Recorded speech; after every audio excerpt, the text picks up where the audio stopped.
Assalamualaikum warahmatullahi wabarakatuh.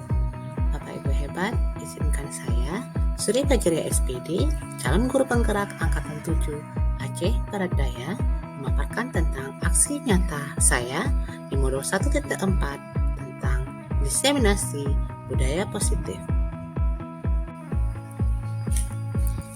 Bapak Ibu, budaya positif merupakan salah satu cara menghantarkan murid menuju keselamatan dan kebahagiaan tertinggi yang menjadi cita-cita pendidikan Indonesia sesuai dengan filosofi Ki Hajar Dewantara. Penerapan budaya positif di lingkungan sekolah bisa mewujudkan visi sekolah dalam bentuk profil pelajar Pancasila. Oleh karena itu, nilai dan peran guru penggerak sangat diperlukan untuk membangun keyakinan kelas dan sekolah, serta kerjasama seluruh warga sekolah dalam mewujudkan budaya positif. Bapak Ibu, selanjutnya kita saksikan diseminasi budaya positif di SMA Negeri 2 Aceh Barat Daya. Assalamualaikum warahmatullahi wabarakatuh. Alhamdulillahirrahmanirrahim. Wassalatu wassalamu ala asyrofil anbiya'i wal mursalin wa ala alihi wa sahbihi ajma'in. Amma ba'du. Puji syukur marilah sama-sama kita panjatkan kehadiran Allah Subhanahu wa taala yang mana dengan kudrah dan iradahnya kita telah dapat berhadir di ruangan yang berbahagia ini. Salawat dan salam tak lupa juga kita sanjung sajikan ke pangkuan alam Nabi besar Muhammad Sallallahu Alaihi Wasallam beserta keluarga dan sahabat beliau. Yang kami hormati Bapak Kepala SMA Negeri 2 Aceh Barat Daya dan para pemateri diseminasi budaya positif calon guru penggerak SMA Negeri 2 Aceh Barat Daya dan para hadirin yang telah berhadir pada hari ini. Untuk memberkati acara kita pada hari ini, mari sama-sama kita bacakan Al-Fatihah dalam hati masing-masing. Bismillahirrahmanirrahim. Selanjutnya, ada hadiran bimbingan dari Kepala Sekolah SMA Negeri 2 Aceh Barat Daya kepada Bapak Abu Bakar SAD, kami silakan.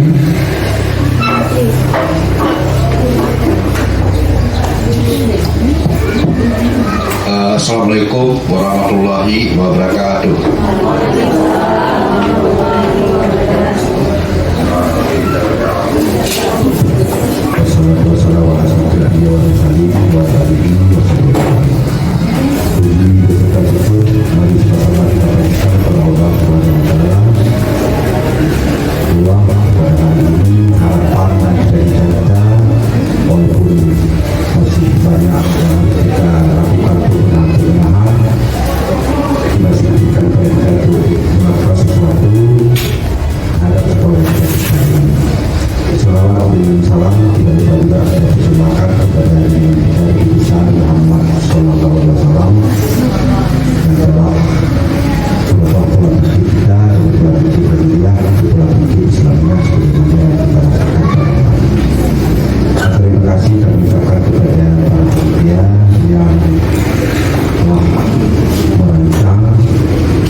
Dengan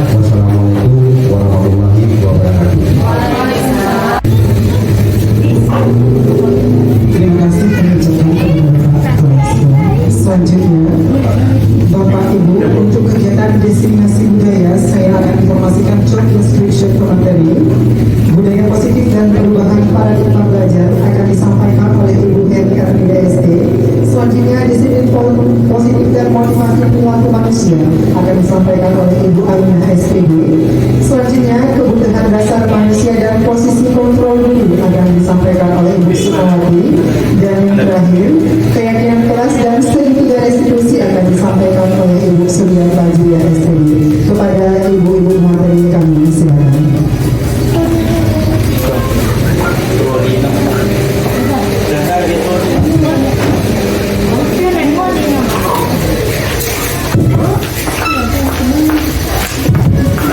Baiklah, Assalamualaikum warahmatullahi wabarakatuh. Melalui kegiatan diseminasi pada hari ini, tidak lupa saya mengucapkan terima kasih yang sebesar-besarnya atas partisipasi Bapak Ibu, kemudian kepada yang terhormat moderator atas kesempatan yang diberikan, dan Bapak Kepala Sekolah yang telah mendukung semua kegiatan guru penggerak dari awal sampai dengan akhir. Saya sesuai dengan kesepakatan akan menyampaikan tentang budaya positif dan perubahan paradigma belajar. Bapak Ibu, sebelumnya pasti kita semua pernah dengar kata budaya, benar tidak? Kira apa ya budaya? Kebiasaan yang kita lakukan selalu dan akhirnya menjadi semua, pada akhirnya terwariskan, itu menjadi budaya. Nah, pada hari ini kita berbicara budaya yang positif. Nah, budaya positif tentu saja dalam arti budaya atau kebiasaan yang kita lakukan itu mengandung nilai positif dan diakui oleh semua orang, itu ada hal yang positif, sehingga itu kita sebut sebagai budaya positif. Nah, sebelum kita beranjak lebih jauh, bagaimana memulainya? Itu begitu ya. Karena ini adalah sebuah institusi, maka kita perlu bersama. Sehingga budaya tadi menjadi kebiasaan yang melembaga. Kebiasaan yang melembaga, dan akhirnya menjadi hal yang dilakukan oleh semua orang. Jadi, selalu semua itu menjadi kata kuncinya. Nah, apa itu budaya positif? Budaya positif adalah suatu kebiasaan, seperti yang Bapak sampaikan tadi, kebiasaan bernilai positif, di dalamnya mengandung sejumlah kegiatan yang mampu menumbuhkan karakter murid. Jadi tentu saja apa yang kita lakukan pada hari ini, termasuk kegiatan hari ini, adalah dalam rangka meningkatkan kinerja kita, meningkatkan secara kerja kita, semata-mata untuk menuntun anak, menuju kebahagiaan dan keselamatan yang tertinggi. Nah, budaya positif juga merupakan perwujudan dari nilai-nilai atau keyakinan universal yang diterapkan di sekolah. Jadi baik teknik, siswanya, gurunya, kepala sekolah, dan semua yang ada di sekolah meyakini nilai-nilai itu baik dan dilakukan secara bersama dan selalu menjadi kebiasaan, jadi dia sebagai budaya positif. Nah, budaya positif di sekolah hanya akan tercipta dengan kerjasama dan konsistensi dari seluruh stakeholder yang ada di lingkungan sekolah. Baik, budaya positif itu dimulai atau diawali dengan perubahan paradigma stimulus respon. Yang kedua, konsep disiplin positif. Kemudian keyakinan kelas. Yang keempat, pemenuhan 5 kebutuhan dasar manusia. Yang kelima, 5 posisi kontrol. Dan yang keenam, segitiga restitusi. Semua yang nanti akan dilakukan oleh kelompok saya. Nah, berikutnya silakan. Lalu apa keterkaitan antara budaya positif dengan perubahan paradigma belajar kita? Pasti ada tidak perubahan paradigma stimulus respon, sehingga terwujudnya budaya positif itu dengan perubahan paradigma belajar anak-anak kita di sekolah. Bagaimana menuntun mereka? Karena sebenarnya kita tidak dapat merubah kodrat mereka. Bagaimana kita mengembangkan garis kodrat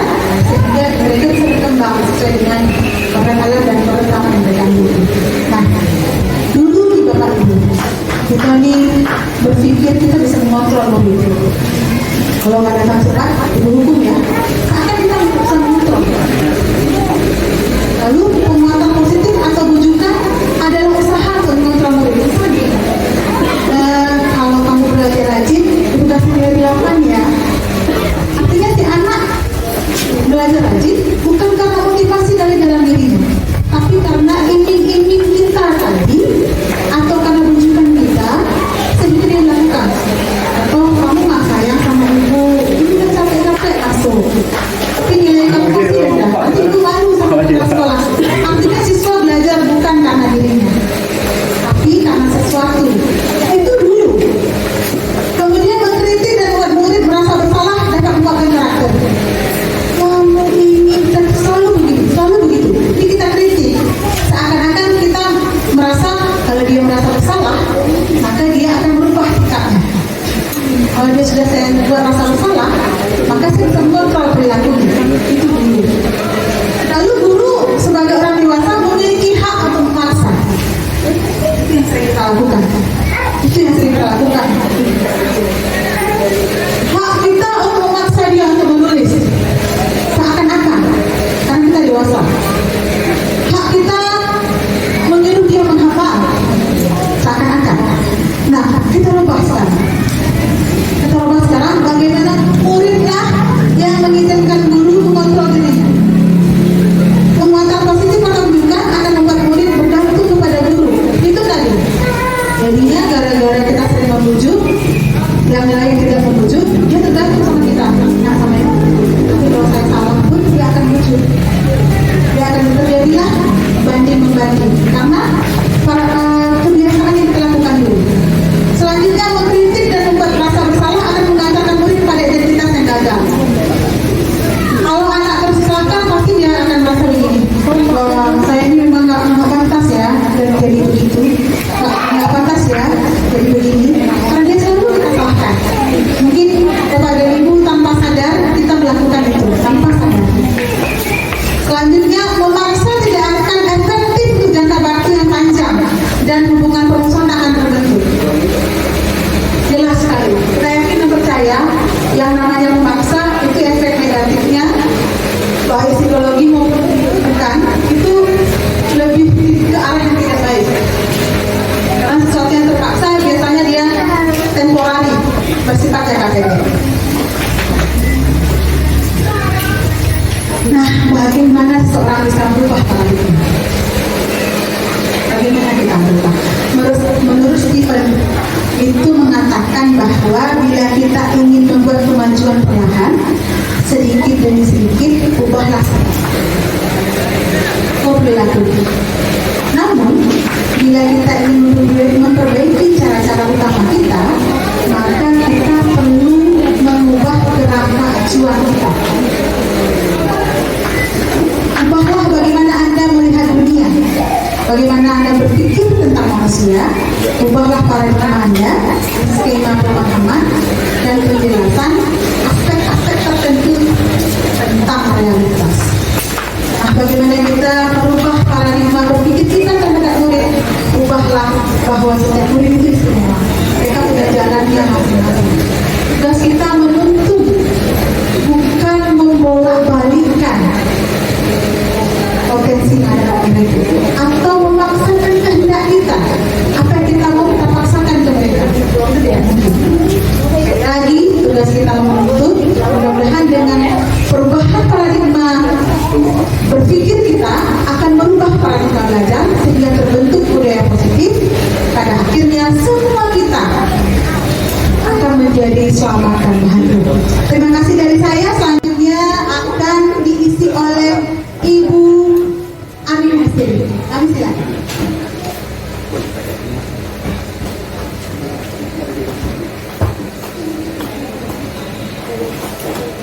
Assalamualaikum warahmatullahi wabarakatuh. Baik Bapak Ibu, pemahaman budaya positif selanjutnya itu tentang disiplin. Ketika kita mendengar atau membaca disiplin, mungkin ada di antara kita menghubungkan disiplin itu dengan sebuah aturan yang harus ditaati. Ada di antara kita mungkin menghubungkan disiplin itu dengan sebuah tata tertib. Dan mungkin ada juga yang menghubungkan disiplin itu dengan sebuah hukuman. Bapak Ibu yang kami muliakan, Bapak Ki Hajar Dewantara mengingatkan kepada kita bahwa di mana ada kemerdekaan, disitulah harus ada disiplin yang kuat. Maksud disiplin di sini adalah disiplin diri, Bapak Ibu. Disiplin yang lahir dari diri kita sendiri seperti yang disampaikan oleh Ibu Herni tadi. Nah, jika kita tidak cakap dalam mendisiplinkan diri kita, maka wajiblah penguasa lain yang mendisiplinkan kita. Kurang. Wajiblah penguasa lain yang mendisiplinkan diri kita. Dan suasana seperti itu harus ada dalam suasana yang merdeka. Artinya apa, Bapak Ibu? Untuk menciptakan murid yang memiliki disiplin positif, cara utamanya adalah budaya positif. Cara utamanya adalah disiplin positif yang kuat. Disiplin yang kuat. Disiplin yang kita inginkan adalah disiplin yang motivasinya itu langsung lahir dari dalam diri murid kita, sehingga mereka bisa berperilaku dengan baik. Itu kata Bapak Ki Hajar Dewantara. Baik Bapak Ibu, selanjutnya, jadi jelas ya, Dan Gerson mengatakan bahwa disiplin itu merupakan cara kita mengontrol diri atau menggali potensi diri untuk mencapai sebuah tujuan yang mulia serta bertanggung jawab atas apa yang dilakukan berdasarkan pada nilai-nilai kebajikan. Nilai-nilai kebajikan yang bagaimana yang kita harapkan melalui disiplin positif ini pada peserta didik kita, nanti akan kita bahas. Tujuan dari disiplin positif ini adalah menanamkan motivasi pada murid kita untuk menjadi orang yang seperti mereka inginkan. Ini ada hubungannya kepada motivasi perilaku manusia, Bapak Ibu, dan menghargai diri mereka sendiri dengan nilai-nilai yang mereka percaya.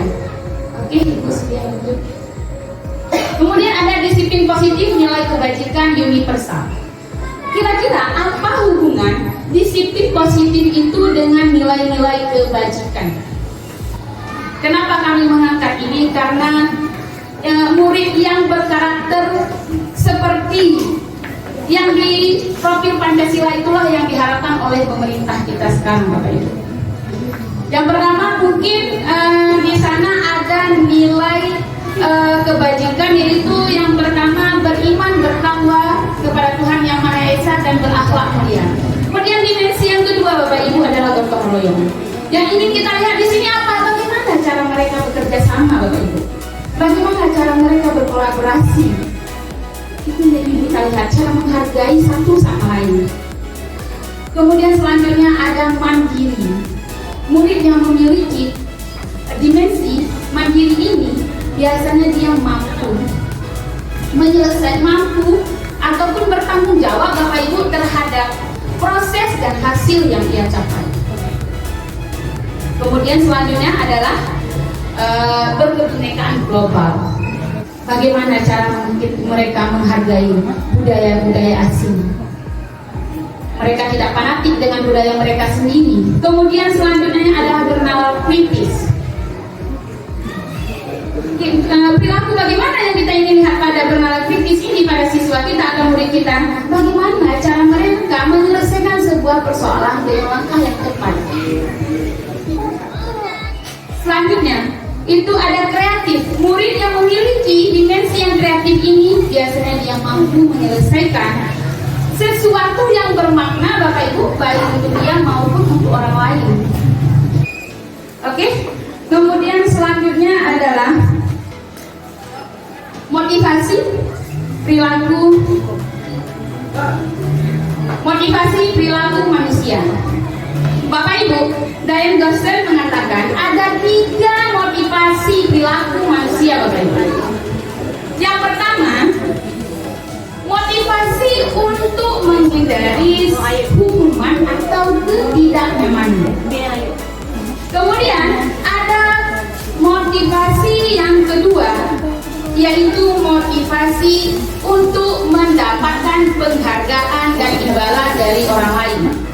Melakukan sesuatu hanya untuk berharap hadiah, berharap ujian. Ini kalau saya nyapu terus nanti saya dipuji oleh guru-guru yang lain. Itu juga motivasinya muncul secara dari luar Bapak Ibu, bukan dari dalam diri sendiri. Kemudian yang ketiga adalah motivasi berbuat untuk menghargai diri mereka dan untuk menjadi orang yang seperti apa mereka inginkan. Nah, motivasi inilah yang ingin kita tanamkan pada anak didik kita Bapak Ibu.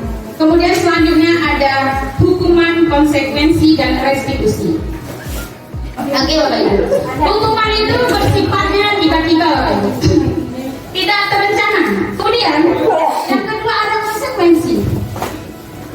Nah, konsekuensi ini lebih baik sedikit daripada hukuman. Bahkan di sini ada disiplinnya Bapak Ibu. Konsekuensi ini adalah identitas. Kenapa saya katakan identitas sukses? Karena di situ ada disiplin. Konsekuensi ini bersifat kesepakatan. Ada kesepakatan dulu dua belah pihak Bapak Ibu, antara murid dan guru. Dan ada tolak ukurnya. Misalnya 3 kali siswa tersebut tidak mengerjakan PR, maka ini yang harus diterima. Dan mereka sudah mengetahui. Jadi tentu saja karena mereka sudah mengetahui, akhirnya muncul motivasi untuk berbuat. Terakhir ada restitusi Bapak Ibu. Restitusi seperti saya katakan tadi adalah sebuah pendekatan untuk menerapkan budaya positif. Nah, bagaimana nanti langkah-langkah dalam restitusi ini? Apa yang harus kita lakukan dari awal hingga akhir nanti akan disampaikan oleh rekan kami Surya Kajenda. Mungkin hanya ini yang dapat kami sampaikan Bapak Ibu. Kami kembalikan ke Ibu Sukma. Assalamualaikum warahmatullahi wabarakatuh. Baiklah, pada hari ini saya akan menyampaikan tentang kebutuhan dasar manusia. Di sini ada 5 kebutuhan dasar manusia. Sebelum saya uraikan, mungkin Bapak Ibu ada yang tahu apa itu kebutuhan dasar? Wajib ya? Kebutuhan pokok ya? Oke, jadi di sini kita bahas yang pertama kebutuhan dasar manusia, yaitu kebutuhan yang harus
ini, coba ingat ibu, ingat orang tua di rumah, kayak gitu.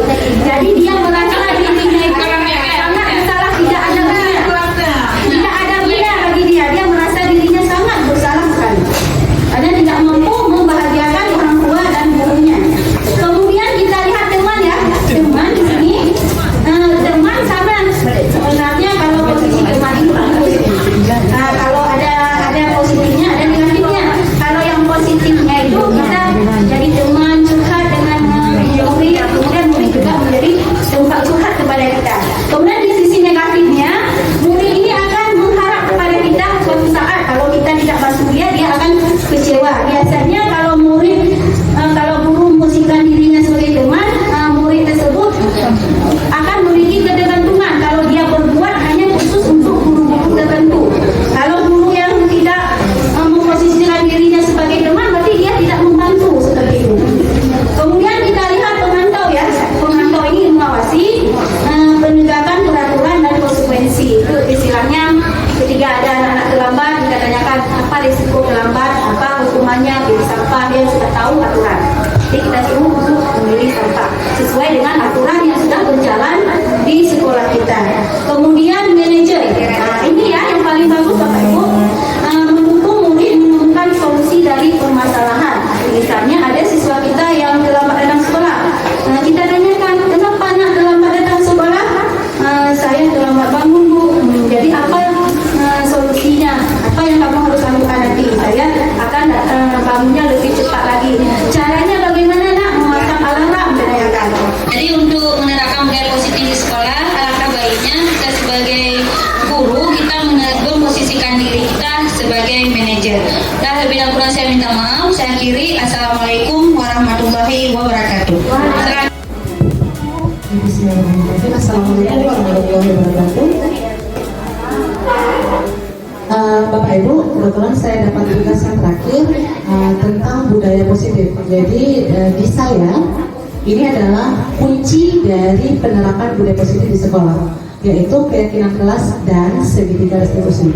Seperti Ibu Aminah tadi sudah jelaskan tentang keyakinan kelas, maka saya akan singgung sedikit lagi supaya lebih terimplementasi di sekolah kita. Itu yang pertama adalah keyakinan kelas itu nilai kebajikan yang disepakati bersama siswa dan guru untuk diyakini dan diterapkan, dievaluasi bersama untuk mencapai tujuan mulia yang menjadi cita-cita bersama warga sekolah mulai dari murid, guru, karyawan bahkan kepala sekolah. Jadi kata kuncinya adalah di sana itu kebajikan yang disepakati bersama, tidak hanya diatur sendiri. Kita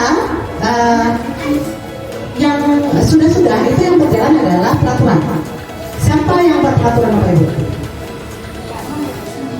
Sekolah. Kita buat kesepakatan dengan siswa. Ibu masuk jam 7 gini, kalau telat 5 menit akan begini. Kalian kalau ibu sudah masuk terlambat nggak boleh begini. Benar tidak? Ya. Bapak Ibu semuanya, biasanya kita itu kan peraturan yang kita jalankan tanpa kita sadari, ternyata kita tidak ucapkan sama anak-anak itu kenapa peraturan itu harus dijalankan. Jadi keyakinan kelas atau keyakinan sekolah ini itu sebenarnya mulanya dari peraturan kelas. Mulanya itu bagaimana? Itu ada kaitannya dengan nilai kebajikan. Contoh seperti ini Bapak Ibu. Kenapa anak-anak tidak boleh buang sampah sembarangan? Kenapa? Mengotori lingkungan, apa? Kebersihan. Ada nggak hubungannya dengan kesehatan? Ada. Itulah yang harus kita paparkan sama anak-anak. Jadi ada nilai kebajikan yang terkandung dalam kata-kata jangan buang sampah sembarangan. Tidak boleh datang terlambat. Apa nilai kebajikannya? Kita menghargai orang yang sudah datang duluan, ya kan? Kemudian apa lagi? Kita bisa mengatur waktu. Akhirnya kita terbiasa dengan bangun cepat gara-gara datang sekolah tepat waktu, kan itu. Ada nilai di dalamnya. Inilah yang dimaksud dengan keyakinan kelas. Nilai yang terkandung dalam peraturan itulah yang kita munculkan sama anak-anak, kita susun dan kita bilang sama anak-anak, kalian percaya dengan nilai-nilai ini? Percaya. Kalau nilai-nilai percaya, maka kita sepakati inilah nilai-nilai yang harus kita jaga bersama. Contoh yang sudah saya terapkan di kelas 3-nya 1 yaitu tentang tidak boleh berbicara ketika guru menjelaskan. Kita guru-guru sering merasa kesal, marah, naik emosi ketika anak-anak ada bicara ketika kita ngomong, benar tidak? Ya, kenapa? Karena kita merasa mereka tidak menghargai kita. Jadi kita tanamkan sama anak-anak kita, nah nilai kebajikan jangan bicara ketika guru tidak menjelaskan adalah nilai menghargai orang. Maka ayo percaya, yakini bahwa ini adalah nilai kebajikan yang harus kita yakini bersama. Kumpulan dari nilai-nilai kebajikan itulah yang sudah kita sepakati secara bersama di dalam kelas menjadilah keyakinan kelas. Dan inilah yang diharapkan oleh pemerintah, kita para guru semua menerapkan hal ini. Bermula dari yang namanya peraturan, kesepakatan dan menjadi keyakinan kelas. Inilah Bapak Ibu. Dan satu lagi, segitiga restitusi. Tadi seperti kata Ibu Sukma ya, restitusi itu adalah yang diharapkan menjadi solusi terakhir bagi kita guru-guru dalam menyelesaikan pelanggaran yang dilakukan oleh siswa-siswi kita. Dan segitiga restitusi ini ada 3 hal. Yang pertama yaitu tiga tahapan, yaitu menstabilkan identitas, kemudian melakukan validitas tindakan yang salah, dan juga membangun keyakinan. Bapak Ibu percayalah, langkah pertama dan langkah kedua itu sering kita lakukan. Menstabilkan identitas. Kalau anak lagi berkelahi Bapak Ibu, kita kan kalau kita tahu nggak gitu, kita stabilkan dulu emosinya. Ya kan, kalau kita tidak stabil emosi, anak-anak kan bisa kita ajak berbicara. Itu sudah kita lakukan. Kemudian validitas tindakan yang salah. Di situ kita mencoba memahami apa sih yang menjadi sebab penyebab anak itu melakukan hal tersebut. Kita memahami si anak. Jangan langsung kita ngejudge, oh kamu salah, oh kamu begini, enggak. Kita coba stabilkan emosinya, kemudian kita pahami apa yang jadi penyebabnya. Dan yang ketiga yang harus kita lakukan adalah membangun keyakinan. Membangun keyakinan ini, kalau untuk saya pribadi juga belum pernah saya lakukan kecuali ketika praktek CGP. Dan inilah yang dituntut oleh pemerintah untuk kita lakukan. Bermula dari keyakinan kelas yang tadi, kepada yang pertama Ibu Herni tadi, kontrol, bahwa sejatinya kita para guru tidak bisa mengontrol siswa kita. Yang bisa mengontrol diri siswa kita adalah mereka sendiri. Oleh karena itu, ayo Bapak Ibu kita munculkan motivasi internal mereka itu dengan membangun keyakinan. Kembalikan kepada Bapak Moderator. Terima kasih. Assalamualaikum warahmatullahi wabarakatuh. Terima kasih kepada Ibu materi. Selanjutnya kita masuk ke sesi tanya jawab untuk 3 pertanyaan. Silakan Bapak Ibu jika ada yang ingin bertanya. Assalamualaikum warahmatullahi wabarakatuh.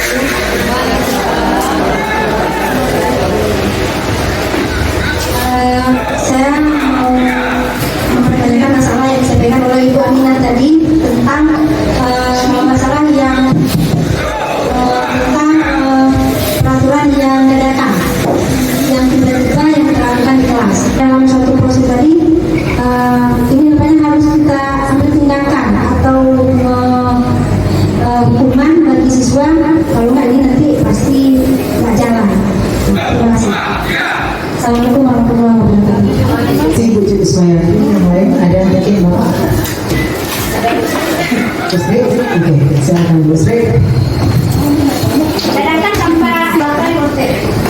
Assalamualaikum warahmatullahi wabarakatuh. Bagaimana cara menerapkan disiplin tanpa hukuman pada siswa yang sudah berulang kali masuk ruang BP? Nah, kemudian pertanyaan Bu Surya di presentasi Bu Surya. Tadi ada Bu Surya utarakan tadi saya sudah menerapkan kesepakatan tidak boleh berbicara ketika belajar. Tadi 12 dia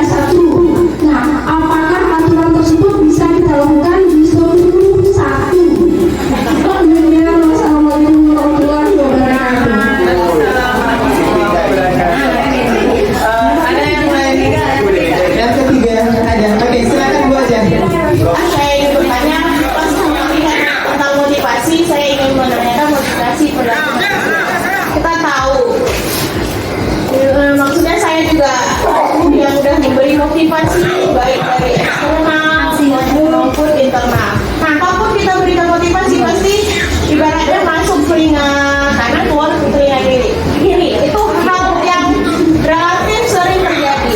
Jadi motivasi yang bagaimana lagi yang harus kita berikan biar hal yang ingin kita terapkan itu terlaksana.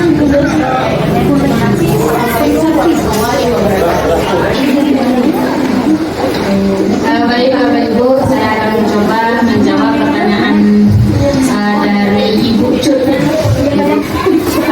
sana Ibu, kita kan sudah melihat tadi posisi kontrol kita.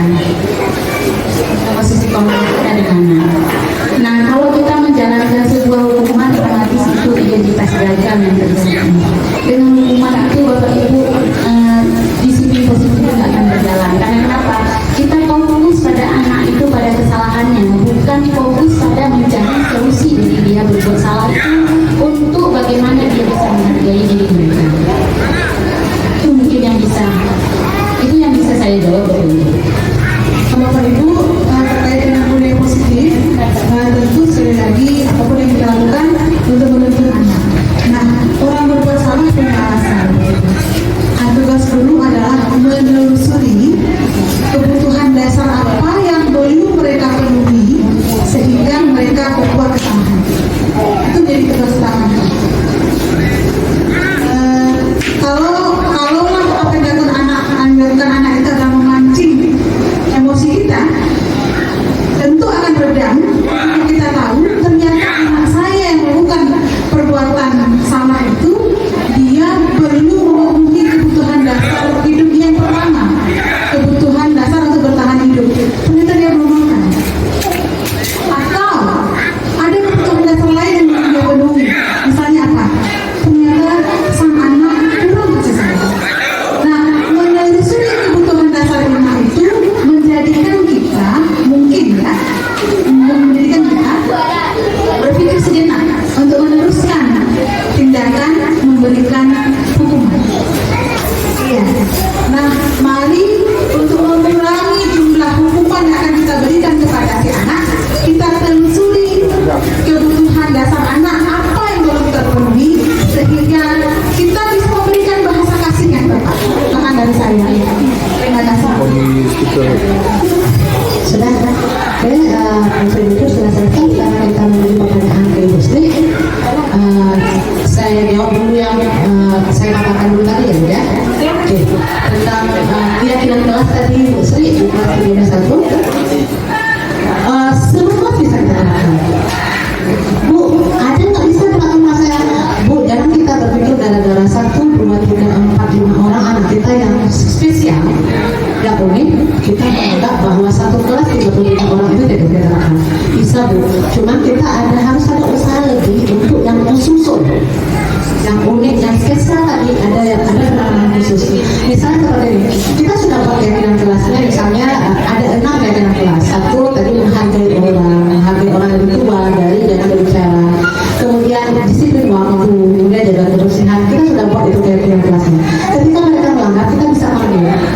Disitulah tahapan segitiga restitusi itu akan berjalan. Kita akan tanyakan bagaimana kalau perasaan kamu lagi bicara, kamu teman cerita, kami nggak dengar, kami bicara yang lain. Kita akan coba dengan cara seperti itu untuk anak-anak yang spesial.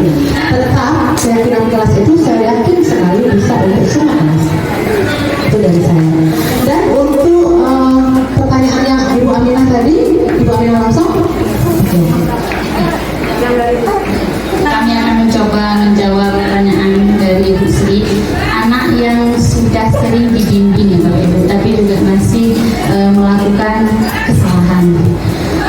Mungkin juga menyinggung kepada kebutuhan dasar yang disampaikan oleh Ibu Herni dari Bapak Ibu. Bahasa kasih mereka itu belum tersampaikan, belum terpenuhi bahasa itu.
motivasi eksternal.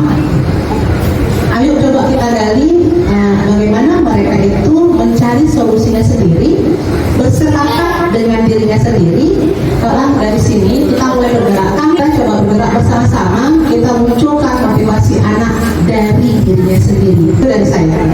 Ada tambahan Bu Hermi?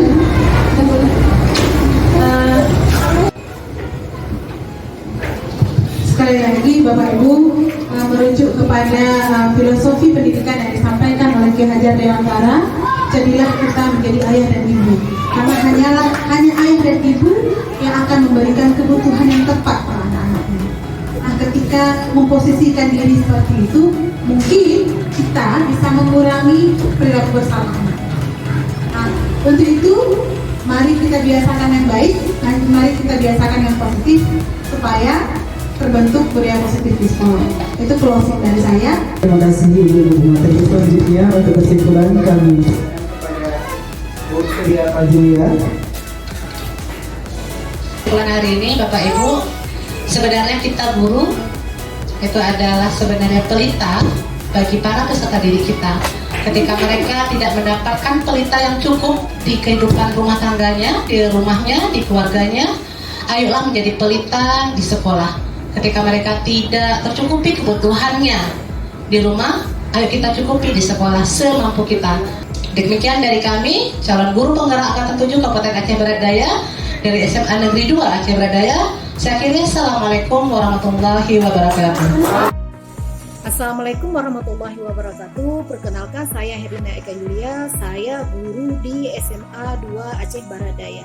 Pada Kamis yang lalu saya sudah mengikuti diseminasi budaya positif dari calon guru penggerak angkatan 7 SMA 2 Aceh Barat Daya. Banyak ilmu yang kami pelajari di sana. Salah satunya adalah bagaimana seorang guru memiliki peran kontrol terhadap siswanya dan bagaimana seorang guru berusaha mengatasi kebutuhan pokok siswanya yang belum terpenuhi. Terima kasih calon guru penggerak Semandia, semoga sukses terus. Assalamualaikum warahmatullahi wabarakatuh.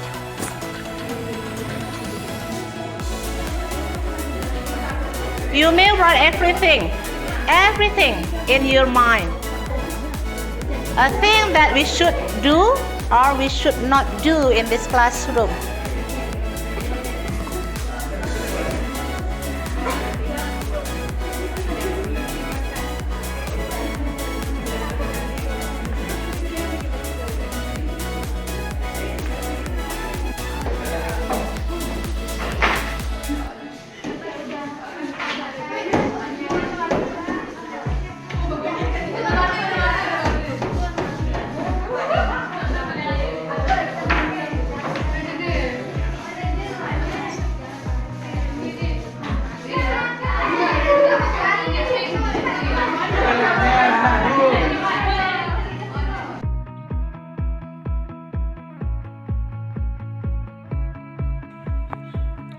Assalamualaikum warahmatullahi wabarakatuh. Perkenalkan, saya Farhadila Safitri TK dari kelas 12 MIA 1. Kami telah membuat keyakinan kelas dengan Bu Surya yang mengampu mata pelajaran bahasa Inggris. Kami membuat keyakinan kelas secara bersama-sama dengan mengambil nilai kebajikan dari setiap peraturan-peraturan sekolah dan kesempatan kelas kami. Kami yakin bahwa nilai kebajikan pada keyakinan kelas kami akan membuat kami lebih bersemangat untuk belajar dan berbuat baik. Terima kasih Bu Surya. Assalamualaikum warahmatullahi wabarakatuh.